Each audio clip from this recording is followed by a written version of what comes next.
everyone, I'm Shruti and I live in Singapore, and today I'm making a popular breakfast and a snack item from the state of Gujarat. It is called dhokla, as we all know it. We have different types of dhoklas, but today I'm making you a quick one. Let's get cooking. So let's begin the instant Rava Dhokla.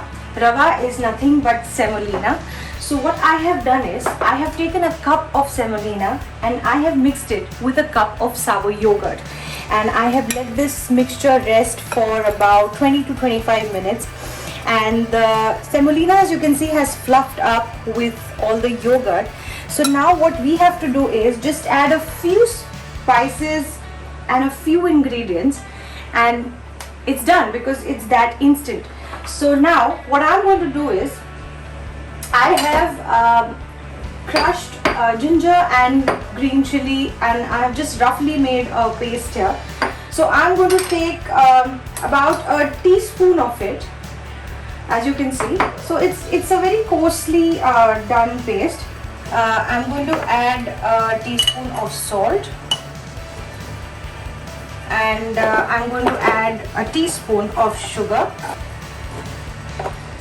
And I'm just going to mix this nicely, and I'm going to thin this out with a little bit of water.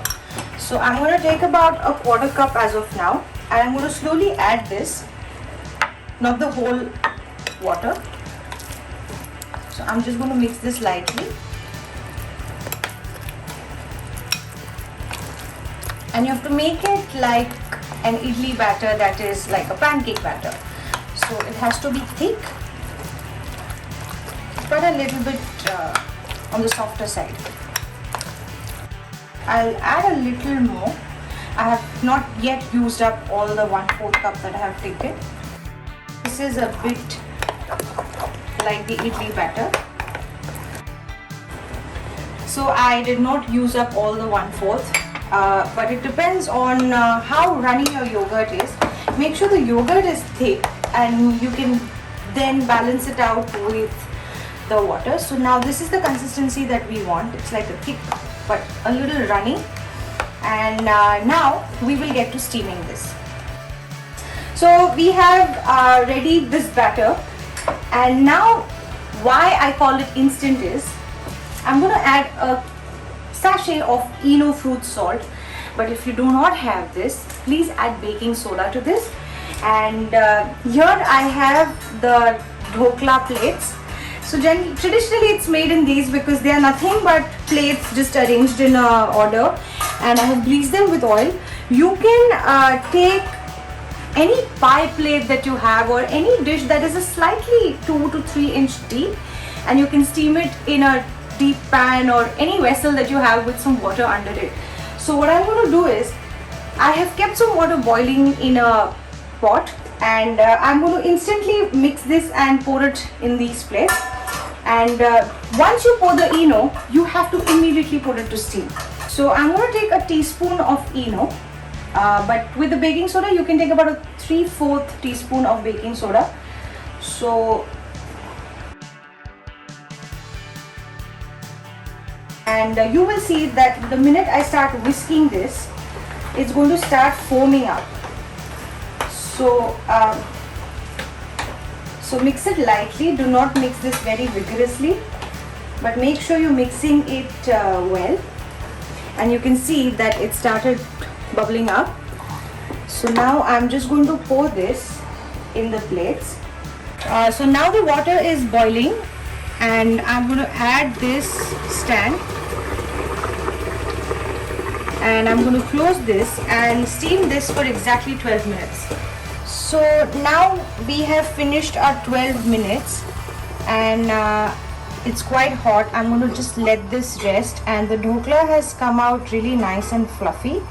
I ended up using one plate because that 1 cup was enough for this one plate. I'm just going to let this rest. Also, I'm going to show you another option where I have used a pan, and I have kept a small plate ulta. So I'm going to just keep a vessel, so you can grease this vessel, and you can steam the dhoklas even this way. So I'm just showing you this option for reference. and that is in case you don't have the dhokla stand. I have removed the dhokla and cooled it down, and I have inverted my plate, and the dhokla has come out really easily, and this is how it looks. I'm going to get to seasoning the dhokla now. I'm going to temper it with some spices, a teaspoon of mustard seeds, a teaspoon of cumin seeds, half a teaspoon of sesame seeds, and I'm going to add some green chilies. I'm going to add a few curry leaves, little bit of hing, that is asafoetida. So I'm just going to swirl this and pour it over my dhokla. And I'm going to garnish with a little bit of fresh coriander as well. So I'm going to cut it into big squares.